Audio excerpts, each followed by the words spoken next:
কারো সন্তান যাতে বলতে না পারে আমি মেসির ভক্ত, কিন্তু সন্তান যেন না বলতে পারে আমি নেইমার ভক্ত, কিন্তু সন্তান যাতে না বলতে পারে আমি মেসিকে আইডল মানি, আমি নেইমারকে আইডল মানি। আমার দল আর্জেন্টিনা, আমার দল ব্রাজিল, আমার দল এরকম, আমার দল এরকম। মুসলমানের একটাই দল, এটা হলো ইসলাম। ইসলাম ব্যতীত মুসলমানের কোনো দল হতে পারে না। আমরা মুসলমান, আমাদের হৃদয়ে মুহাম্মদুর রাসূলুল্লাহর আদর্শকে বাস্তবায়ন করতে হবে।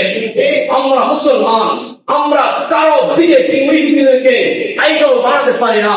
আমরা মুসলমান, যদি মুসলমান হয়ে কাউকে আইডল বানাতে চাই তাকে আইডল বানাবো।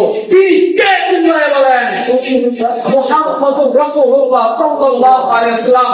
কিন্তু মুসলমানের সন্তান, আপনাদের সবাইকে বলবো, পায়ে হাত রেখে বলবো, আপনাদেরকে বারবার বলবো, কারো সন্তান যাতে বলতে না পারে আমি মেসির ভক্ত, কিন্তু সন্তান যেন না বলতে পারে আমি নেইমার ভক্ত, কিন্তু সন্তান যাতে না বলতে পারে আমি মেসিকে আইডল মানি, আমি নেইমারকে আইডল মানি। আমার দল আর্জেন্টিনা, আমার দল ব্রাজিল, আমার দল এরকম, আমার দল এরকম।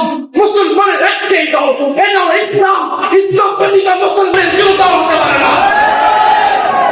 মুসলমানের দল একটাই, ইসলামী শরিয়া। মুসলমানের দল একটাই, ইসলামিক খেলাফত। মুসলমানের দল একটাই, ইসলামী শরিয়ার খেলাফত।